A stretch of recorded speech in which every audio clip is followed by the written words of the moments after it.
My dad kicked me out of the family business I worked in for 20 years, but just a year later, he was begging me to save him from bankruptcy. I never thought I'd be the guy whose life falls apart over a loaf of bread. But here I am, sitting in a dingy apartment that smells like the previous tenant's cat, holding my grandmother's recipe book and wondering where it all went wrong. Let me back up. My name's Tim, and until last week, I was a head baker at Grandma's Loaf, a family-owned bakery in small-town Ohio that's been around since my grandparents opened it in 1954. The kind of place where the sign's so faded you can barely read it, but everyone knows exactly what time we open because they've been coming every morning for decades. Being a third-generation baker wasn't just my job. It was my identity. My earliest memories are standing on a stool next to my grandmother, my hands covered in flour as she taught me how to knead dough. "Remember, Timmy," she'd tell me, "bread is love, and love doesn't come from margarine or flavor enhancers." I'd nod like I understood, even though I was only 6. By the time I was 12, I could shape a perfect loaf. By 16, I knew every recipe by heart. Grandma's sourdough starter was older than me, and she treated it like a family member. She'd feed it each morning, talking to it like it could hear her. I thought it was hilarious as a kid, but now I get it. That starter was alive, a living connection to our past. Our bakery wasn't fancy, just a small storefront with a few tables, the same ones my grandparents bought when they opened. The walls were lined with black and white photos.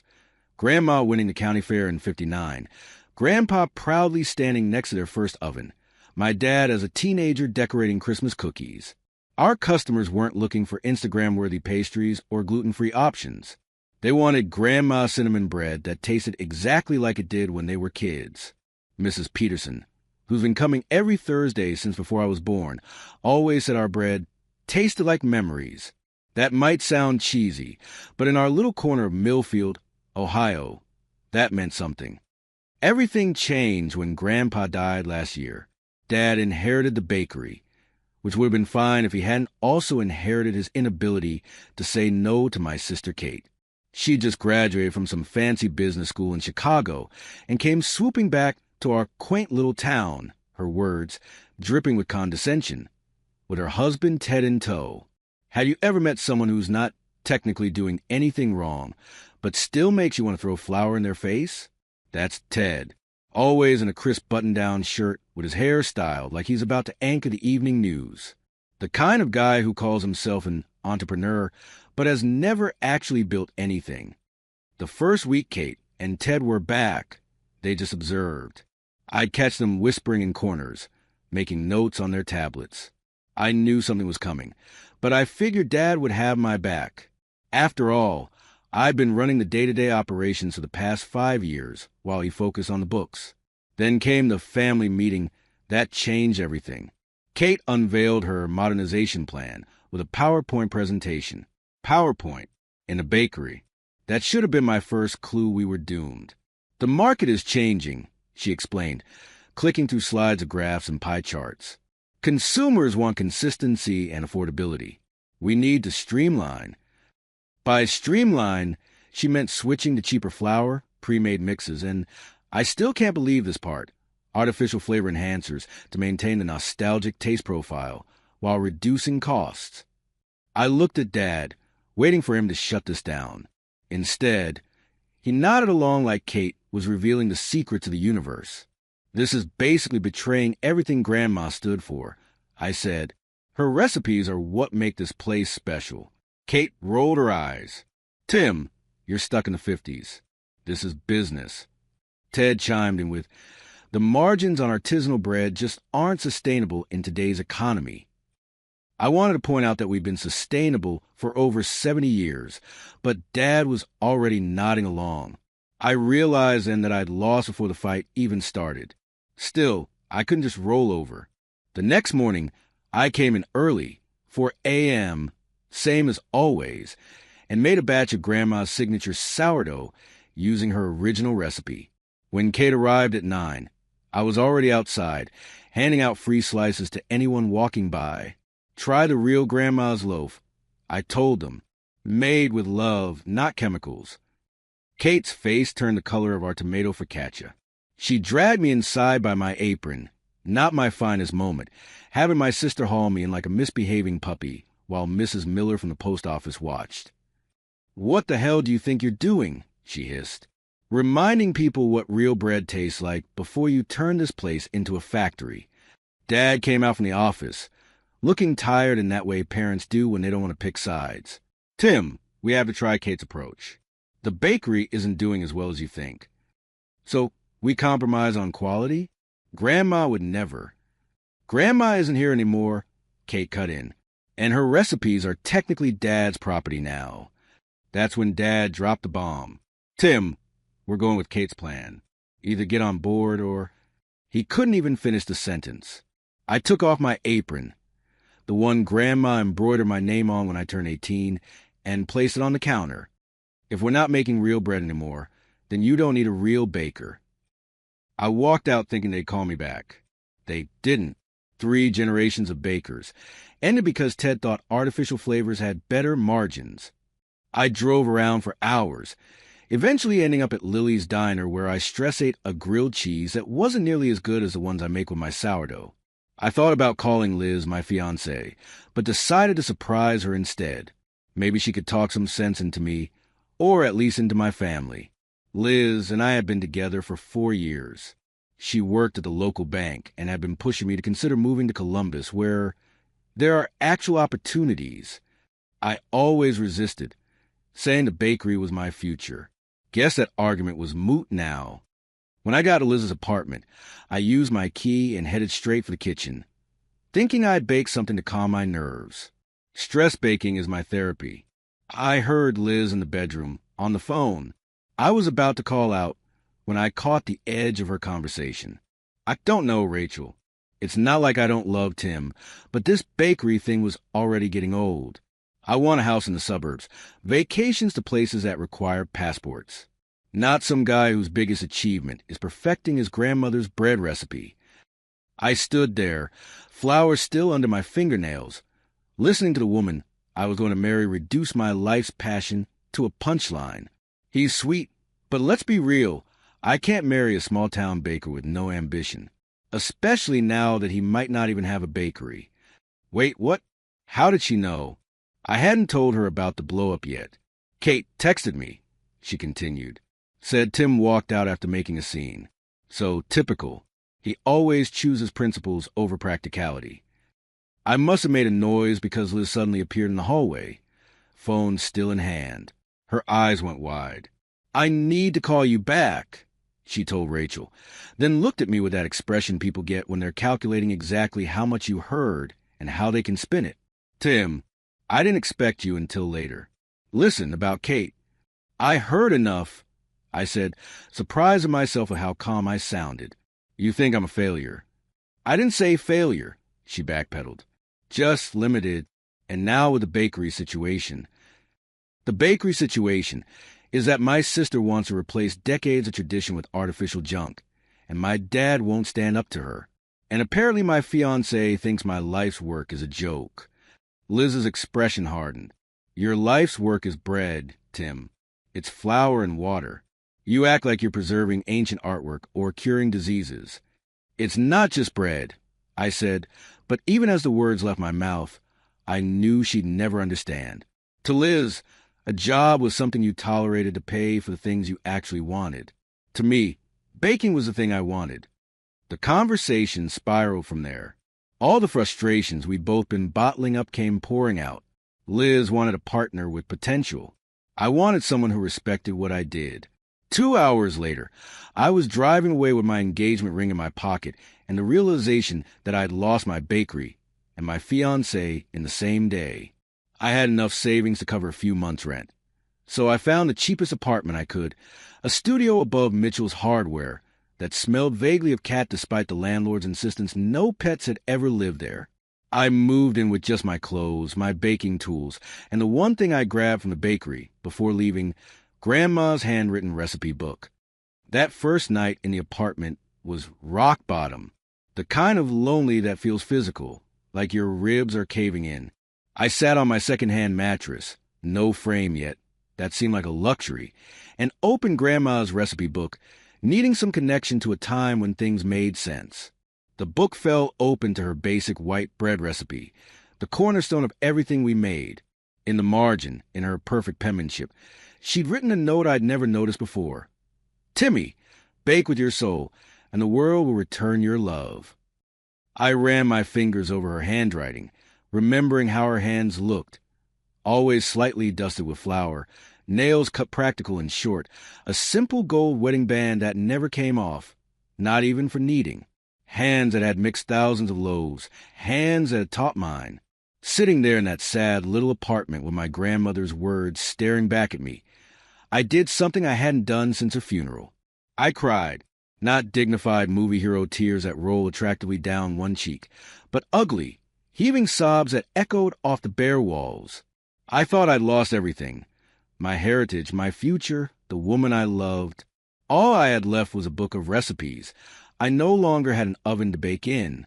I'd spent my life believing that if you worked hard and stayed true to what mattered, things would work out. Now I felt like the universe was laughing at my naivety. That night, I fell asleep clutching the recipe book, wondering if this was how dreams died. Not with some dramatic bang, but with a quiet whisper of pages turning for the last time. I had no idea that life was about to offer me a second chance from the most unexpected direction. I had no clue that losing everything was actually the first step toward finding something better. But that's getting ahead of myself.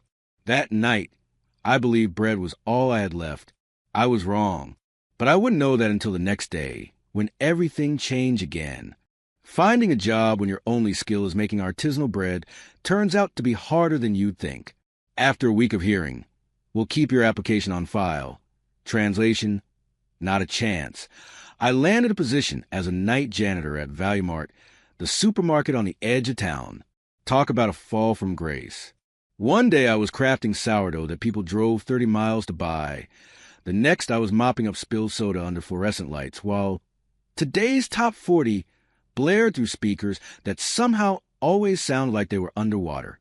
My shift started at 10 p.m., which meant I spent my days sleeping and my nights cleaning. The schedule kept me from running into anyone I knew, which suited me fine. The last thing I needed was Mrs. Peterson or one of our other regulars, seeing me with a mop instead of a mixing bowl. The irony wasn't lost on me. I'd spent years meticulously measuring flour to gram, and now I was slopping around chemical cleaners that came in jugs labeled Extreme Cleaning Action. My hands, once dusted with flour, now smelled perpetually of lemon-scented disinfectant.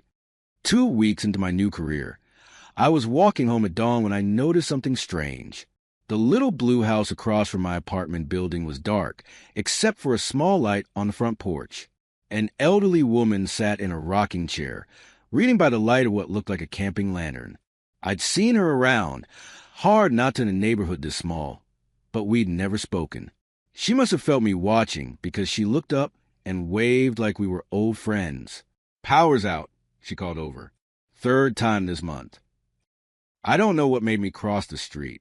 Maybe it was a cheerfulness in her voice, despite sitting in the dark at 6 a.m.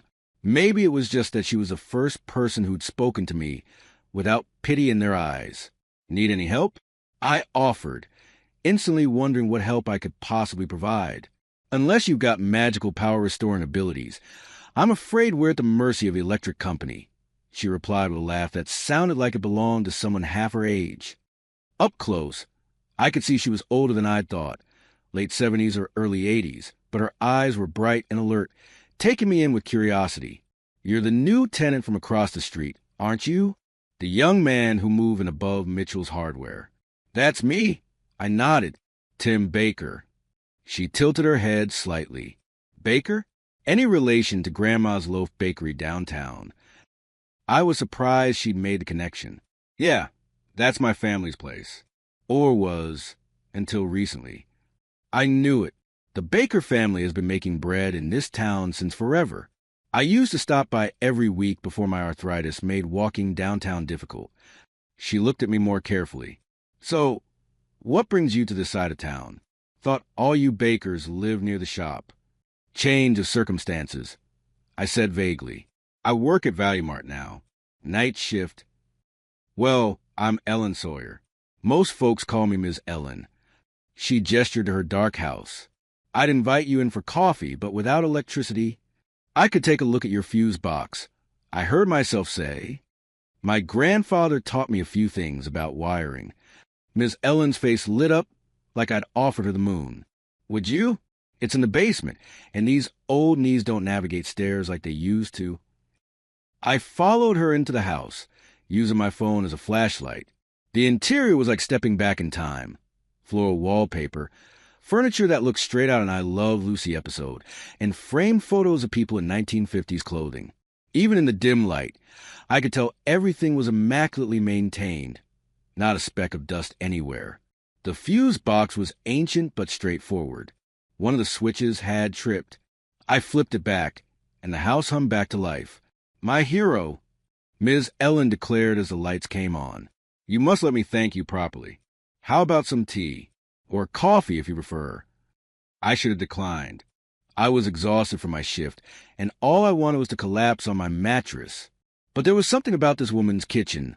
Warm yellow walls, a round table with a checkered cloth, the smell of cinnamon and vanilla, that made me nod and pull out a chair. She put a kettle on the stove, not an electric one, I noticed, but an actual whistling kettle, and began pulling out mugs and a tin of tea. So what happened with the bakery? She asked, her back to me as she worked. I heard rumors about changes, but I don't get downtown much these days. I hesitated, but something about her kitchen and her no-nonsense question made me want to talk. I told her the condensed version. Kate returned with her big ideas. Dad caving, me walking out rather than compromise on quality. Miss Ellen listened without interrupting, nodding occasionally as she prepared the tea. When I finished, she set a steaming mug in front of me and sat down with her own. Sound to me like you're a baker through and through, she said. Your grandmother would be proud. You knew my grandmother? I asked, surprised. Ms. Ellen's eyes twinkled. Ruth Baker? Honey, Ruth and I were rivals for nearly 20 years. County Fair, 1958 through 1972. She'd enter her honey wheat bread, and I'd enter my cherry pie. Some years she'd win, some years I would. As she poured tea into delicate cups that didn't match, each one different, but somehow perfect together. Miss Ellen told me about the woman I thought I knew everything about. Not my grandmother the baker, but Ruth the young woman who once put food coloring in a competitor's dough when no one was looking. Ruth who could dance the Lindy Hop better than anyone in 3 counties. Ruth who kept turning down my grandfather until he showed up with a loaf of bread he'd baked himself. Terrible, according to Miss Ellen, but made with so much love that my grandmother finally said yes. These weren't the polished stories we told at family gatherings. These were the real, messy, human details that made my grandmother more than just the matriarch of our bakery. In Ms. Ellen's stories, she lived and breathed again. I didn't realize I was emotional until Ms. Ellen pushed a handkerchief, an actual cloth handkerchief, embroidered with tiny blue flowers, across the table to me. I'm sorry, I said, embarrassed. It's just, I miss her, and hearing about her like this. Never apologize for missing someone you love, Miss Ellen said firmly. That's how they stay with us. She got up and walked to an old record player in the corner. Not one of those modern reproductions, but the real deal, with a wooden cabinet and a turntable that looked lovingly maintained. She flipped through a collection of vinyl records, pulled one out of its sleeve with practiced care, and set the needle. The warm, rich voice of Ella Fitzgerald filled the room, singing What a Difference a Day Makes.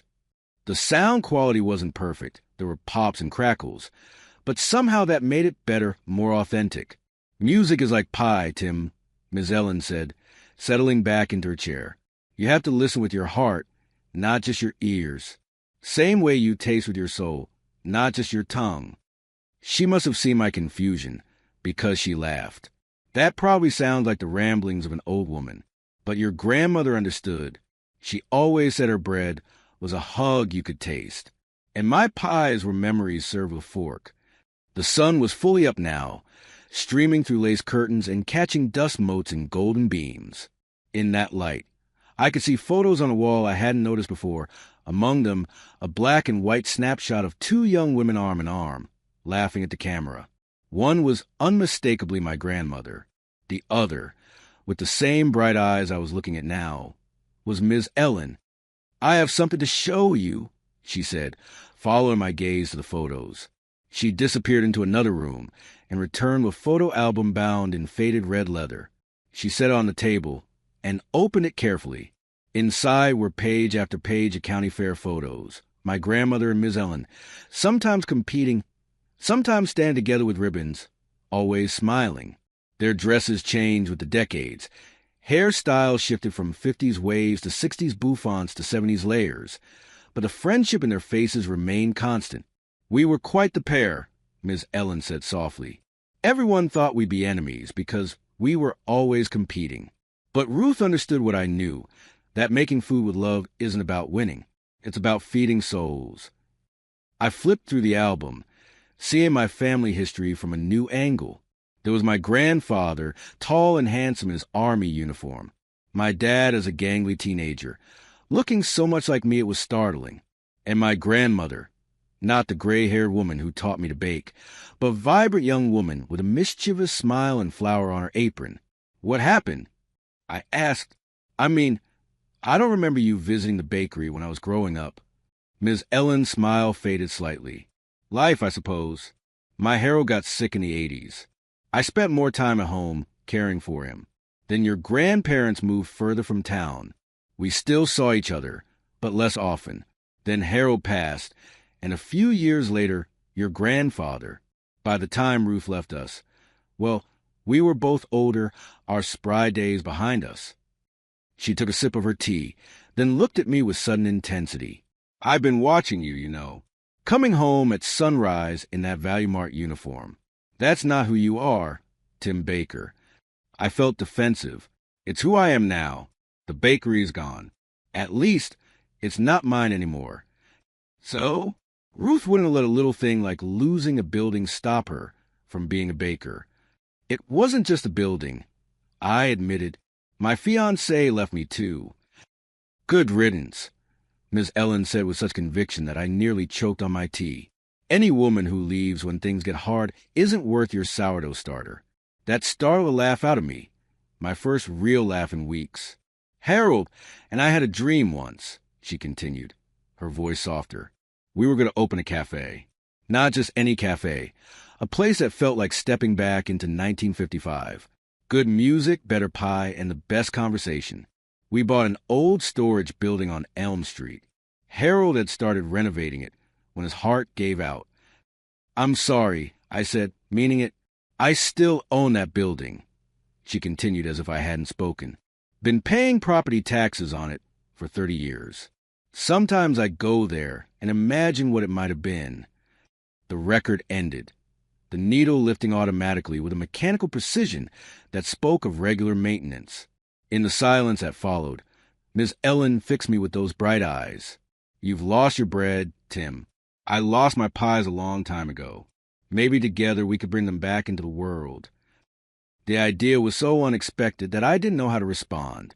Open a business with a woman I just met after losing everything?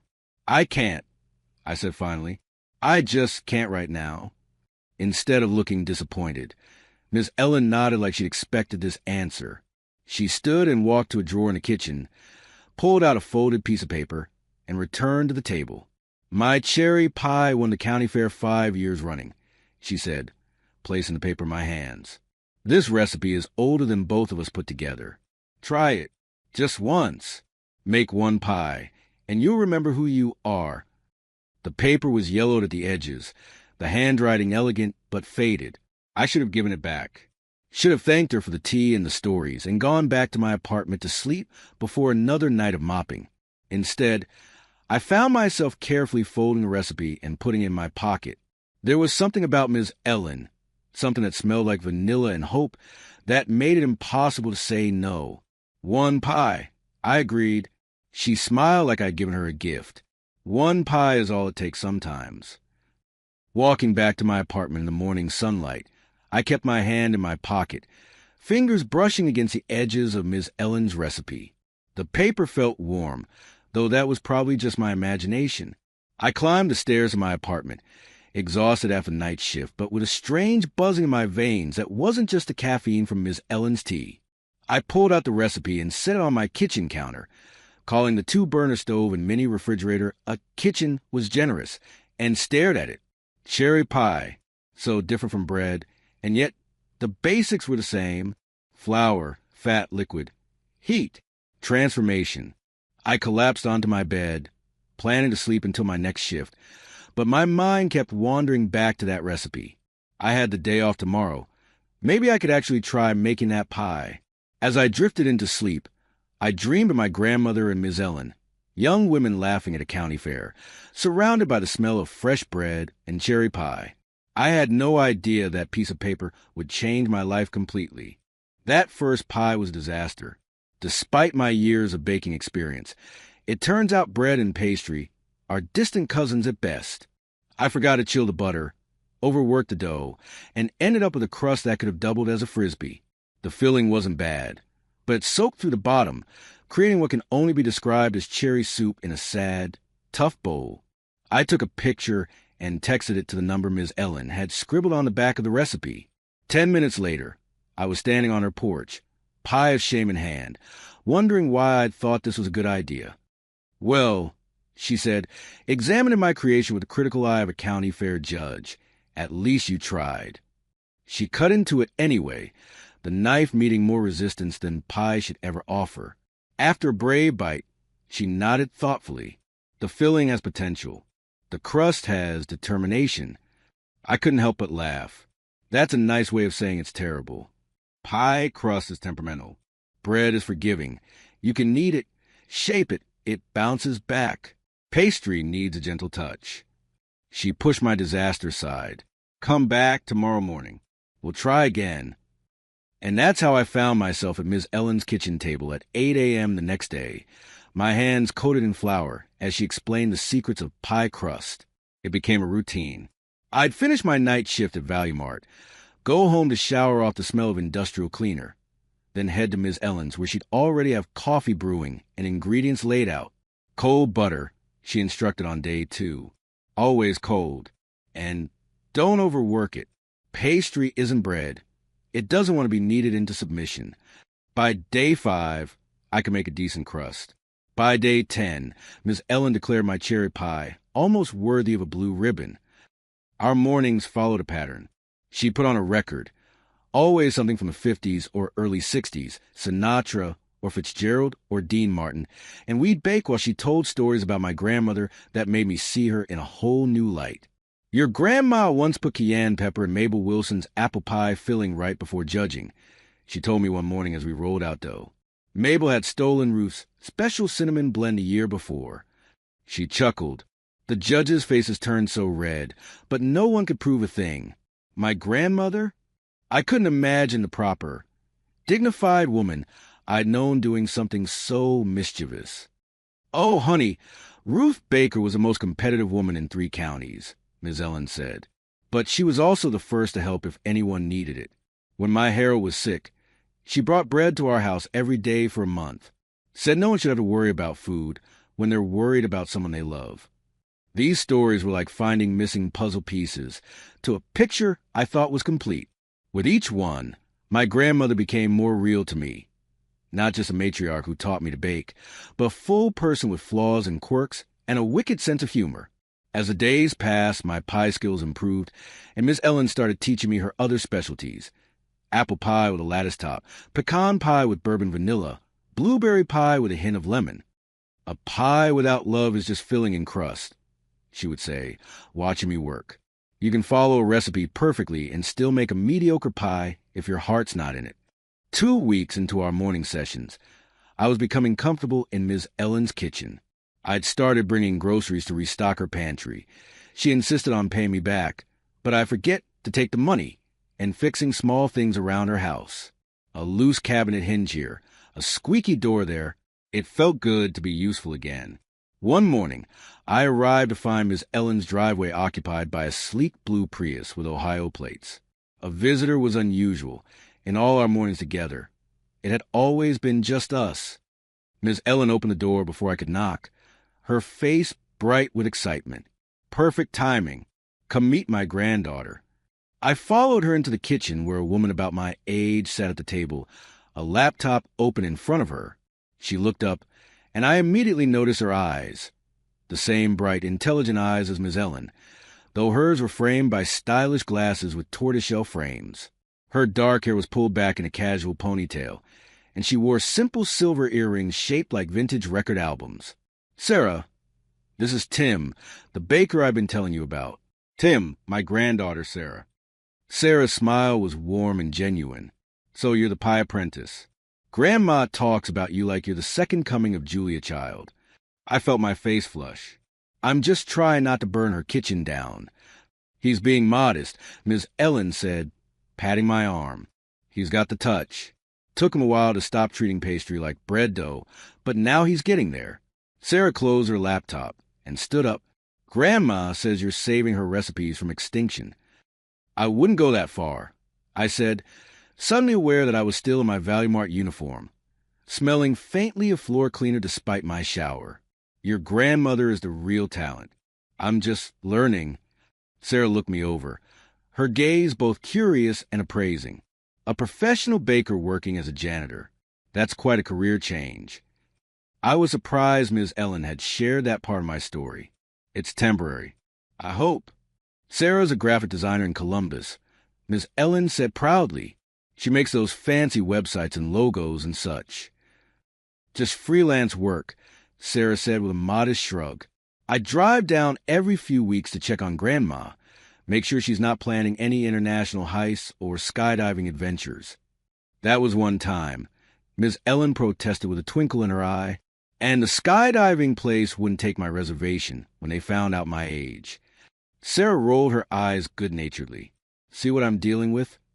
Their easy banter made me smile. This was a kind of family relationship I missed. Teasing and warm, without the undercurrent of judgment I'd felt with Kate and my father. "So what's on the baking agenda today?" Sarah asked, leaning against the counter.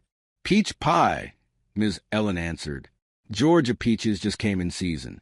There's nothing better." "Mind if I watch?" Sarah asked.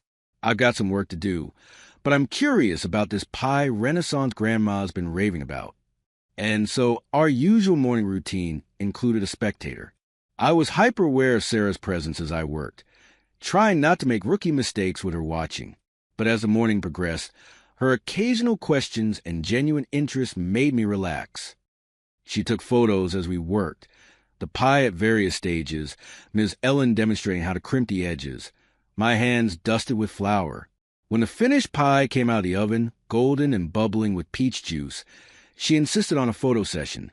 Positioning it by the window with a morning light made it look like something from a food magazine. "These are amazing," she said, scrolling through the shots on her camera. "Do you mind if I post some?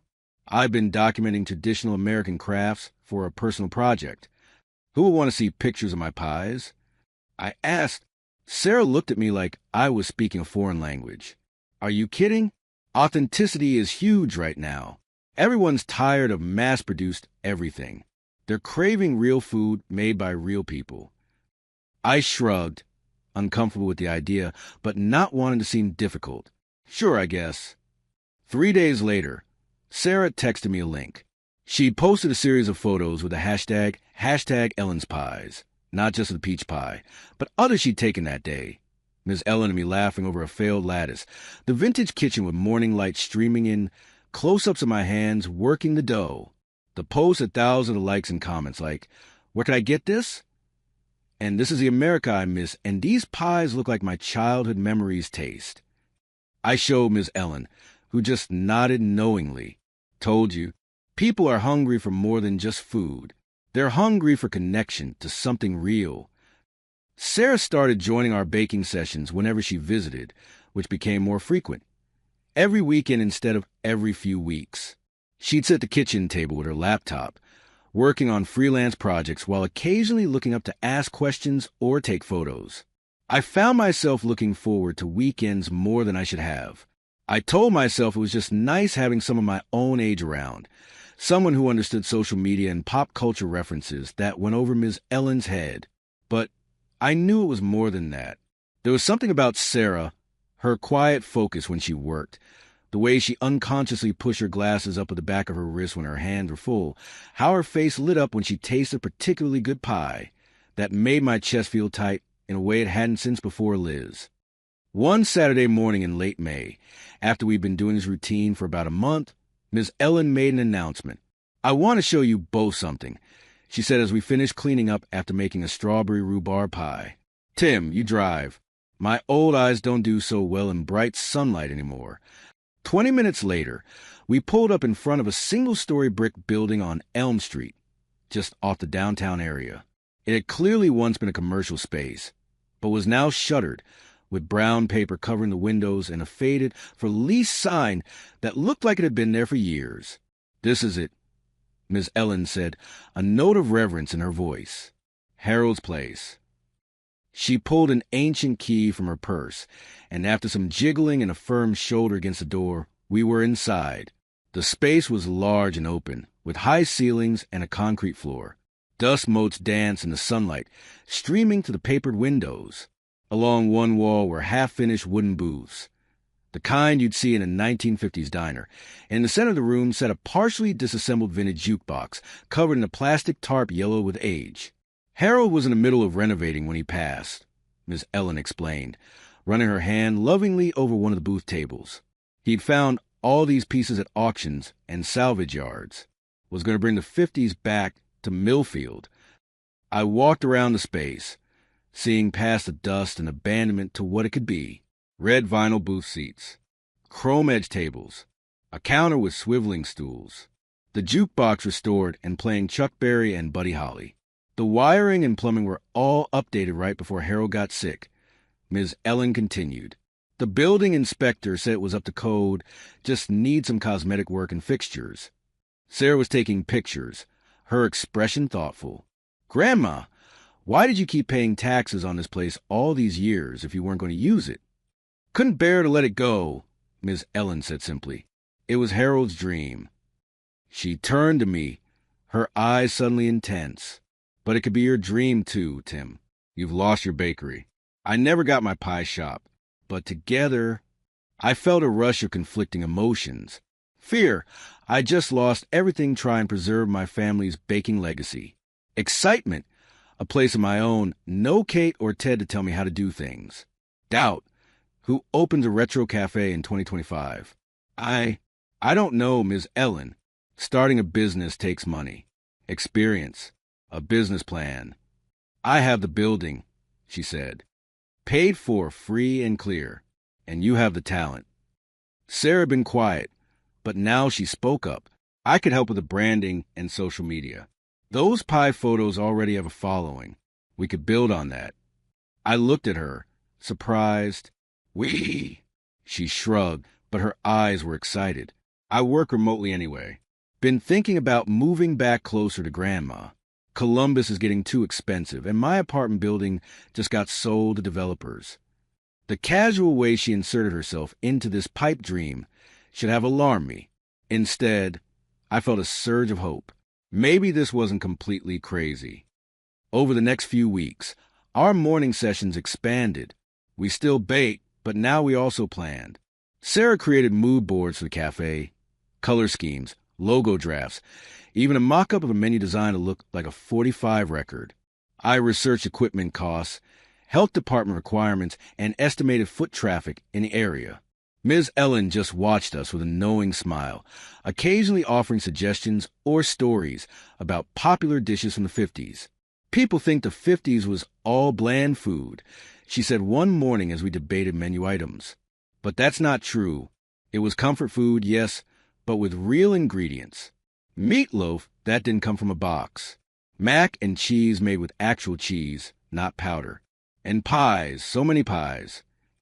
Against all logic, I found myself at the bank, applying for a small business loan. The loan officer, a middle-aged man with the tired eyes of someone who's seen too many failed dreams, looked skeptical. A retro cafe? In 2025? He looked at our business plan, flipping through Sarah's immaculate projections and my carefully researched cost analyses. Most new restaurants fail within the first year, and you're proposing something that appeals to nostalgia? People want authenticity, I said, repeating Sarah's words that had become my mantra. They're tired of chains and processed food. They want something real. He wasn't convinced, but the free building as collateral was persuasive. 2 weeks later, we had our loan. Sarah and I spent every spare moment at the building, cleaning, painting, restoring. She'd drive down from Columbus after work on Fridays and stay until Sunday night. We'd work until we were too tired to stand, then go to Miss Ellen's for pie and planning sessions. Sarah was a perfectionist, insisting that every detail be period appropriate. When I found cheap reproduction fixtures online, she'd shake her head. Not authentic enough. We need the real thing. She'd drag me to estate sales and antique shops, hunting for genuine 50s artifacts. I should have found her obsession with authenticity annoying. Instead, I admired her commitment to doing things right. It reminded me of my own stubborn insistence on using my grandmother's recipes exactly as written. One evening, as we were installing the now restored jukebox, Sarah stepped back to admire our work. The cafe was taking shape. Red vinyl booths along the walls, black and white checkerboard floor, vintage Coca-Cola signs, and a wall of photos featuring Elvis, Marilyn Monroe, and James Dean. "It's really happening," she said, her voice soft with wonder. "Grandma's going to cry when she sees it finished." I looked around at what we'd created together. I still can't believe we're doing this. 3 months ago, I was mopping floors at Value Mart. Sarah turned to me, her expression serious. "You're not just a baker, Tim. You're creating memories. That's what my grandma always says about your grandmother's bread and her own pies. They weren't just food, they were moments people carried with them." Something about the way she said it, the earnestness in her voice, the way the evening light caught in her hair, made my heart do a strange flip. For a moment, I thought about kissing her. The thought both terrified and exhilarated me. Instead, I just nodded. "Your grandmother is a wise woman. She also says a good pie is like a good life," Sarah continued. "A little sweet, a little tart, and always made with soul." Standing there in that dusty, half-finished cafe, with vintage vinyl playing softly from the jukebox and the smell of fresh paint in the air, I could almost see what this place would become. I could imagine customers in the booths, the sound of conversation and laughter, the smell of fresh pies cooling on the counter. But as I stood there imagining our future cafe, I had no idea that opening day would be the most challenging test of my life. I couldn't have predicted the obstacles we'd face, or how they would either break us or make us stronger. All I knew in that moment was that for the first time since leaving the bakery, I felt like I was exactly where I was supposed to be. Opening day for Ellen's Memory Cafe was scheduled for a Saturday in mid-July, 5 months after I'd first met Ms. Ellen. We'd transformed the dusty, abandoned space into a picture-perfect 1950s diner, complete with a restored jukebox, red vinyl booths, and chrome-trimmed tables. The walls were adorned with vintage posters and black and white photos of Marilyn Monroe, Elvis, and James Dean. We'd even found an authentic soda fountain counter with spinning stools. Sarah had created a beautiful logo, a steaming pie with musical notes rising from it, and had been building anticipation on social media for weeks with behind-the-scenes photos of our renovations and teasers of our menu items. Based on the online engagement, we expected a decent turnout. The night before opening, I could barely sleep. I quit my job at Value Mart 2 weeks earlier to focus on preparations full-time. There was no going back now. The loan payments would start in 30 days, and our savings were depleted from buying equipment and supplies. This had to work. I arrived at the cafe at 4 a.m. to start baking. By the time Sarah and Ms. Ellen showed up at 7, the display cases were filled with pies. Cherry, apple, peach, blueberry, and Ms. Ellen's famous pecan. The smell of fresh-baked goodness filled the air, mingling with the aroma of brewing coffee.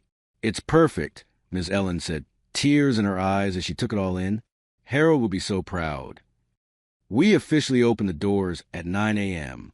Sarah had convinced a reporter from a local paper to cover our opening, and the article had run that morning with a full-color photo of Ms. Ellen and me standing in front of the cafe. We'd set up a small podium outside where Ms. Ellen would cut a ribbon to officially open the business. 9 a.m. came and went. No customers. The reporter showed up took some photos of the ribbon cutting. Just the three of us plus the bewildered mailman who happened to be passing by, and left with a free pie. By noon, we had exactly 2 paying customers, an elderly couple who said they'd read about us in the paper and wanted to see if our egg creams were as good as the ones they remembered from their youth. They seemed pleased, left a nice tip, and promised to tell their friends. By closing time at 8 p.m., our grand total for the day was 7 customers. 7, after all our planning, all our work, all our investment. 7 people. It's just the first day, Sarah said as we cleaned up, try to sound upbeat, but not quite managing it. It takes time for word to spread. Ms. Ellen was more philosophical. Harold always said the best things in life take patience. Rome wasn't built in a day, and neither was any business worth having. I nodded, but inside I was panicking. At this rate, we'd be bankrupt before the first loan payment was due. The second day was worse. 5 customers total. The third day, Sunday, we had 8, but one of them was a teenager who took one bite of pie and complained loudly that it wasn't as good as Starbucks. I nearly lost it then. Comparing our homemade pies to mass-produced chain store pastries was like comparing a handcrafted violin to a plastic toy. By the end of our first week, we'd served a grand total of 43 customers. Our daily average didn't even cover the cost of ingredients, let alone utilities or loan payments. Maybe we need to modernize, I said during our emergency meeting Sunday night. Add some contemporary options. Cold brew coffee. Gluten-free, vegan, whatever. No, Ms. Ellen said firmly. That's exactly what your sister wanted to do to your bakery. We're not compromising on quality or authenticity. We just need to be patient. Sarah, who'd been quiet, finally spoke up. Grandma's right about not compromising, but we can't just sit and wait for customers to find us. We need to be more aggressive with our marketing. She outlined a plan, targeted social media ads, outreach to local businesses for catering opportunities, and a special discount for seniors who brought in old photos or memorabilia from the 1950s to share their stories. People aren't just coming for the food, she explained. They're coming for the experience, the nostalgia. We need to lean into that. I was skeptical but desperate. Worth a shot. The second week was marginally better. 52 customers total, still nowhere near sustainable. I was beginning to think I'd made the biggest mistake of my life. I'd walked away from my family's bakery on principle, and now I was about to lose everything all over again. Then on Wednesday of our third week, the bell over the door jingled around 2 p.m., typically our slowest time. In walked an elderly woman using a cane, her white hair perfectly styled in a way that suggested she never missed her weekly appointment at the salon. Sarah greeted her with our standard welcome. Good afternoon. Welcome to Ellen's Memory Cafe. The woman looked around, taking in every detail with sharp eyes. It really does look like the old days. Ms. Ellen emerged from the kitchen, wiping her hands on her apron. Margaret Clark? Is that you? The 2 women embraced like old friends, though I gathered from their conversation that they hadn't seen each other in years. Ms. Ellen led Mrs. Clark to our best booth and insisted on serving her personally. I watched as Ms. Ellen placed a slice of cherry pie in front of her old friend. Mrs. Clark took a bite, closed her eyes, and when she opened them again, they were filled with tears. This tastes exactly like my mother's pie, she said, her voice trembling.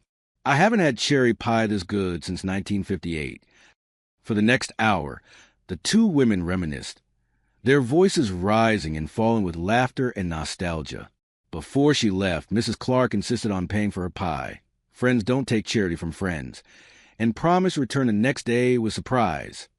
True to her word, Mrs. Clark returned the following afternoon, this time accompanied by 4 other women, all in their 70s or 80s, all impeccably dressed.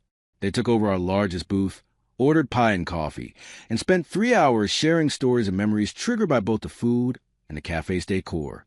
Before they left, Mrs. Clark presented Ms. Ellen with a small photo album. Found these in my attic. Thought you might like to have them for your wall. The album contained photos from Millfield in the 1950s, the old movie theater that had been torn down in the 70s, The downtown area decorated for Christmas circa 1955, and several shots of teenagers hanging out at the old soda fountain that had closed before I was born. With Mrs. Clark's permission, we framed some of the photos and added them to our wall.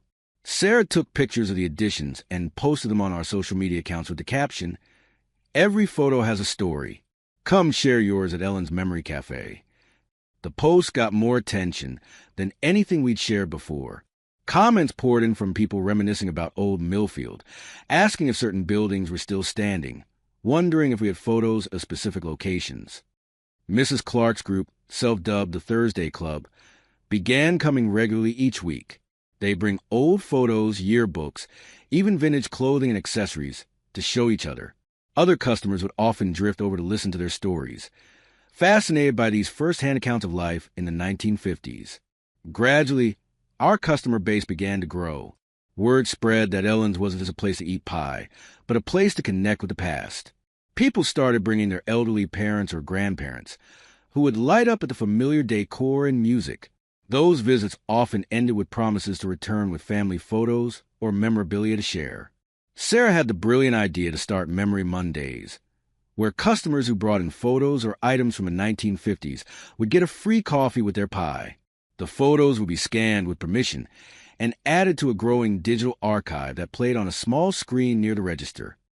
By our 6th week, we were turning a small profit, not enough to get ahead on the loan, but enough to cover expenses and pay ourselves a modest salary. Sarah officially moved from Columbus into a small apartment near the cafe, though she spent most of her time either working with me or at Ms. Ellen's house. We fell into a comfortable routine. I'd arrive before dawn to bake. Sarah would handle the front of house and social media, and Ms. Ellen would come in for a few hours each day to share stories with customers and offer her expert opinion on the pies.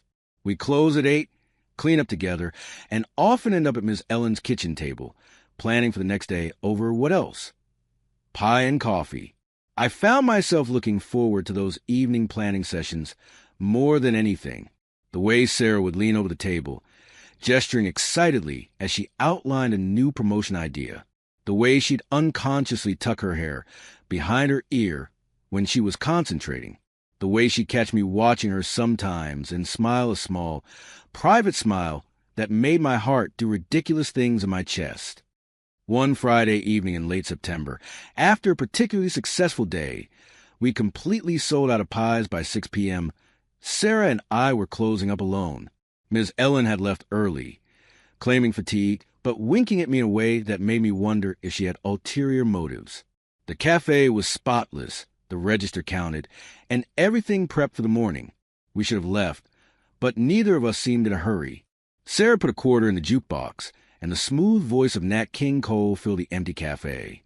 "Dance with me," she said, holding out her hand. I hesitated. I'm not much of a dancer. "Neither am I," she admitted, "but this song makes me want to try." And so we danced, awkwardly at first, then finding our rhythm as unforgettable, played on the jukebox. The streetlights outside cast long shadows through the windows, the neon open sign now turned off, giving everything a soft, dreamlike glow. I'm not sure who made the first move. Maybe we both did. All I know is that one moment we were dancing, and the next we were kissing, and it felt like every cliche I'd ever rolled my eyes at: fireworks, butterflies, time standing still.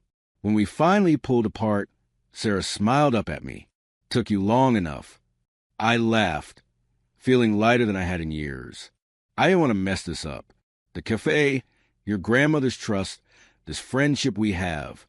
"Some things are worth the risk," she said, echoing words her grandmother had said to me months ago about taking a chance on the cafe. We stayed late that night, talking, planning, dreaming. By the time we left, hand in hand, it was well past midnight. The next morning, we arrived at the cafe together. Ms. Ellen took one look at us, smiled knowingly, and said, "Well, it's about time. I was beginning to think I'd have to lock you two in the pantry." Sarah was mortified. "Grandma." "Oh, please." Ms. Ellen waved her hand dismissively. "I've been watching you two dance around each other for months. I may be old, but I'm not blind." Over the following weeks, the cafe continued to thrive, and so did our relationship.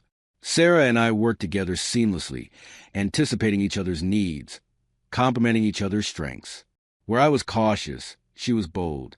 Where she was artistic, I was practical. Together, we made a team that was greater than the sum of its parts. 2 months after our first kiss, we were closing up for the night when Sarah suggested we have dinner at her grandmother's house. She's been asking us over for a proper meal. Says we work too hard and need a night off. Ms. Ellen had prepared a feast, pot roast with all the trimmings, her famous dinner rolls, which I'd helped her make that morning, and, of course, pie for dessert. She'd even set the dining room table with her best china and lit candles. What's the occasion? I asked, suspicious of the formal setup. Can a woman treat her granddaughter and honorary grandson to a nice meal? Ms. Ellen asked innocently. After dinner, over slices of Dutch apple pie, my first truly successful pastry, Ms. Ellen grew serious. I have something I want to discuss with you both. She reached into her apron pocket and pulled out an envelope, which she slid across the table to us. Consider this an early engagement present. Engagement? I sputtered, looking at Sarah, who seemed equally surprised. We haven't. I mean, I would like to, eventually, but... Details. Miss Ellen waved her hand dismissively. It'll happen when it happens. Meanwhile, open that. Inside the envelope was a deed to the cafe building, with both Sarah's and my names on it. Grandma, what did you do? Sarah whispered. Transferred ownership, Miss Ellen said simply. The cafe was Harold's dream, and now it's yours. I've had my time with it, watching you two bring it to life. Now it's properly yours. I was speechless. This woman who'd saved me from the depths of despair just months ago was now handing us a building worth thousands of dollars like it was nothing. We can't accept this. I finally managed. Sure you can, Ms. Ellen countered. It's my building, and I'll do with it what I please. Besides, I'm not going anywhere. I still expect a lifetime supply of pie and a seat at the counter whenever I want it. There were tears and hugs and promises that nothing would change. She'd still be the heart and soul of Ellen's Memory Cafe for as long as she wanted to be. That night, walking back to my apartment, where Sarah now spent most nights, we were quiet, overwhelmed by Ms. Ellen's generosity and the responsibility that came with it. We're really doing this, Sarah said finally. Building a life, a business, a future, together. Seems like it, I agreed, squeezing her hand. Scared. Terrified, she admitted, but in a good way. The following week brought an unexpected visitor to the cafe. I was behind the counter, boxing up a peach pie for a customer when the bell jingled. I looked up at my standard greeting and froze. Liz. My ex-fiancée looked exactly as I remembered. Perfectly styled hair, designer clothes, that slightly impatient expression she always wore when she thought she was too good for her surroundings. She hadn't seen me yet, was looking around the cafe with an expression that mixed curiosity and mild disdain. It was mid-afternoon on a Tuesday, so we weren't busy. Just Mrs. Clark, her friends in their usual booth, and a young couple at the counter sharing a slice of pie. I could have ducked into the kitchen, let Sarah handle her, but something made me stand my ground. This was my place now. I had nothing to be ashamed of. Welcome to Ellen's Memory Cafe, I said, my voice steady. What can I get for you today? Liz's head whipped around, her eyes widening as she recognized me. Tim, you work here. There was a hint of amused pity in her voice that might have crushed me 6 months ago. Now it just rolled off my back. Actually, I said, gesturing to the space around me, I own the place. Her expression shifted from pity to confusion. She opened her mouth to respond when one of our regular customers called from a seat at the counter. Hey, Mr. Baker, can I get another coffee when you get a chance? Sure thing, Joe, I responded, turned to grab the coffee pot. When I looked back, Liz was staring at me like she was seeing a stranger. Her eyes had caught on a framed article about our cafe that hung near the register, the one that called me a visionary entrepreneur bringing nostalgic dining back to Millfield. You own this? She repeated, her tone different now.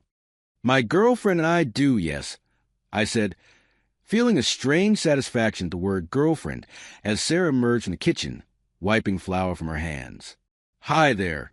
Sarah greeted Liz warmly, unaware of who she was. "First time at Ellen's? You should try the cherry pie. It's our signature." Liz looked between us, clearly trying to process this new reality. Maybe I made a mistake," she said finally, looking at me with an expression I couldn't quite read. "About a lot of things." "No mistake," I said, feeling neither triumph nor bitterness, just a quiet certainty. "You wanted someone with ambition, with potential. I wanted someone who saw the value in what matters to me. We both got what we needed, just not from each other." After Liz left, Sarah raised an eyebrow. "X. Yeah. You okay?" I thought about it and realized I truly was. "Yeah, actually, I'm great." That night, after closing, I stood alone in the cafe for a few minutes. Sarah had gone to pick up some supplies for the next day, and Ms. Ellen had already headed home. The jukebox was silent, the lights dimmed except for the small spotlight that illuminated our wall of photos and memories. I walked over to that wall, looking at all the faces and places that made up the history of our town. Among them now was a photo of my grandmother in her bakery, flour on her apron, smiling that mischievous smile Miss Ellen had told me about. I touched the frame gently. "We did it, Grandma," I whispered. Not exactly the way you might have expected, but we did it. The cafe was more than just a business now. It had become a living museum of memories, a place where the past wasn't just remembered but celebrated. Every day, people came not just for pie, but for connection, to their own histories, to each other, to a time they either remembered fondly or wished they could have experienced. As I stood there, surrounded by the life we built, I felt a deep sense of peace. I'd lost what I thought was everything, only to find something even more precious waiting for me. The bakery had been my inheritance, but the cafe was my choice, and somehow that made all the difference. I had no idea then that the biggest challenge was still ahead of us, that the cafe's success would lead me back to the bakery in ways I never could have anticipated. But in that moment, looking at my grandmother's photo on our memory wall, I felt nothing but gratitude for the journey that had brought me here. It's been a year since we opened Ellen's Memory Cafe, and sometimes I still can't believe how much has changed. The struggling little diner that barely served 40 customers in its first week now has lines out the door on weekends. We've had to hire 4 part-time employees just to keep up with demand, and we're thinking about extending our hours. Last month, a food critic from Cleveland drove down to see what all the fuss was about. His article called us an island of the America we've lost, authentic, warm, and deliciously uncomplicated. The piece ran with a full-page spread of photos, our vintage jukebox, the memory wall now covered with hundreds of photos from customers, and Miss Ellen teaching a group of children how to crimp pie crust during one of our Sunday family baking workshops. The best decision we made was hiring Mrs. Clark part-time as our memory keeper. 3 afternoons a week, she sits at a special table near the memory wall and tells stories about Millfield in the 1950s. Kids sit cross-legged on the floor around her chair, and adults linger nearby, pretending to examine photos while actually hanging on her every word. "Back then," she'll say, "you could see a movie, buy a malt, and take the trolley home, all for under $1. And nobody locked their doors at night." The kids' eyes go wide, like she's describing life on another planet.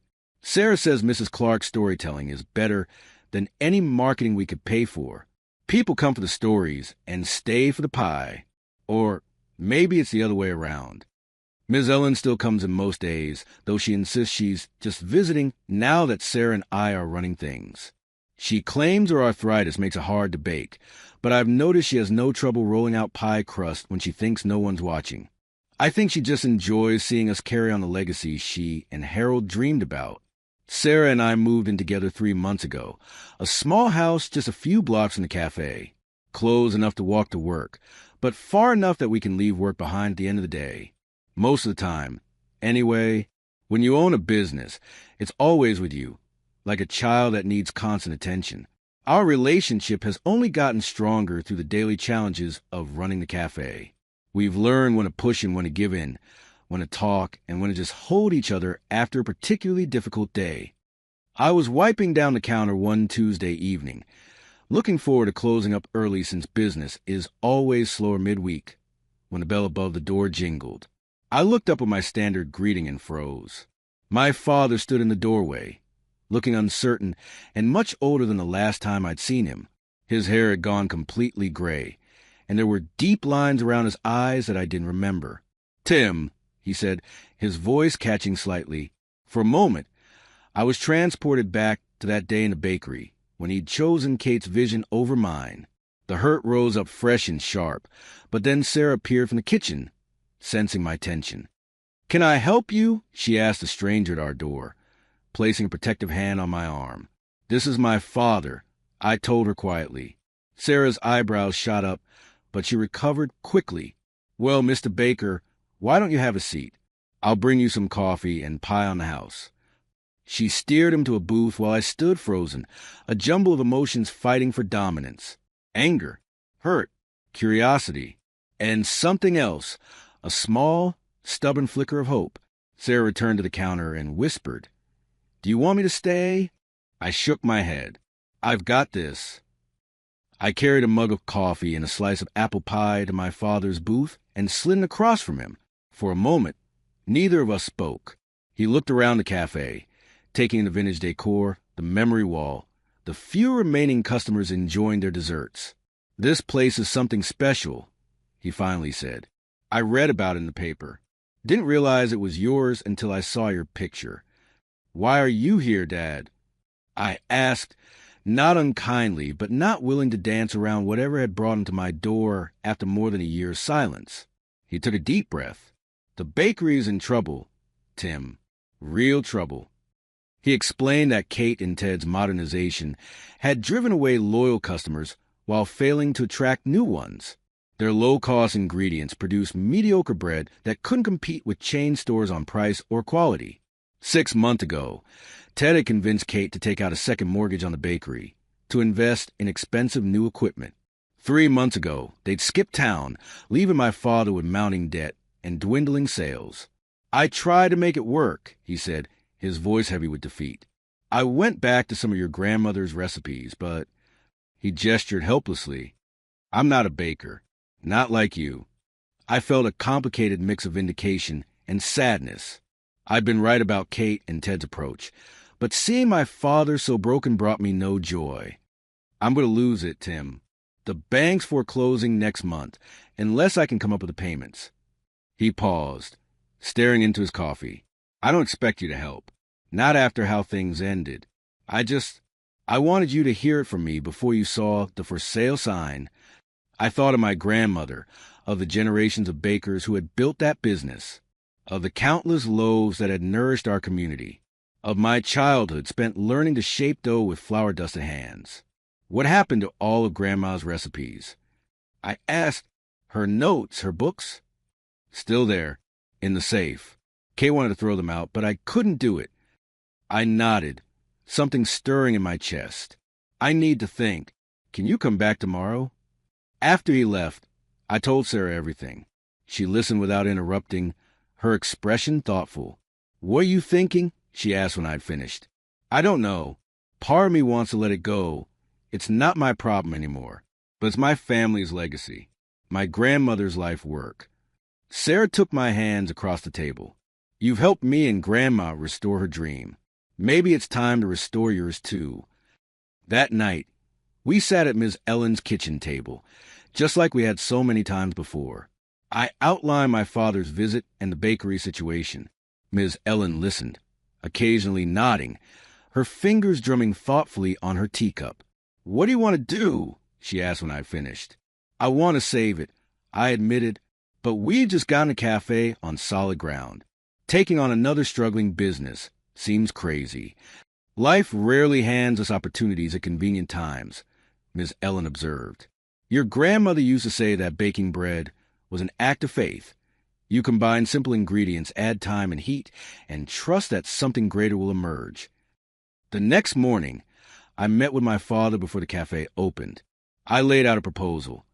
I would use some of our savings to cover the most pressing debts and take over management of the bakery.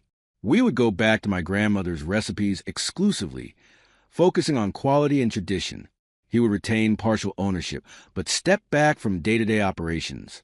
"You do that?" he asked, disbelief plain on his face. "After everything?" "I'm not doing it for you," I said honestly. "I'm doing it for Grandma, and for myself." He nodded, understanding and acceptance in his eyes. "What can I do to help?" "You can start by apologizing, not just to me, but to Grandma's memory." He did, right there in the booth of Ellen's Memory Cafe, with tears streaming down his weathered face. It wasn't a perfect reconciliation. Too much had happened for that. But it was a beginning. The next few months were a blur of activity. We hired a manager for the cafe to free up some of my time, and I split my days between the two businesses. Mornings at the bakery, making bread the way my grandmother had taught me. Afternoons and evenings at the cafe, checking in and helping with the dinner rush. Sarah became my rock during this chaotic time, handling the marketing for both businesses and creating a cohesive brand that linked the bakery and cafe as sister establishments despite being on opposite sides of town. From Grandma's Loaf to Ellen's Cafe, tradition you can taste became our new tagline. We renovated the bakery, not to modernize it, but to restore it to its original charm. We hung photos of my grandmother and grandfather on the walls, along with the story of how they started the business after World War II. We painted the walls the same warm yellow they'd been in the 1950s, and installed a bell above the door that rang when customers entered, just like the one in my childhood memories.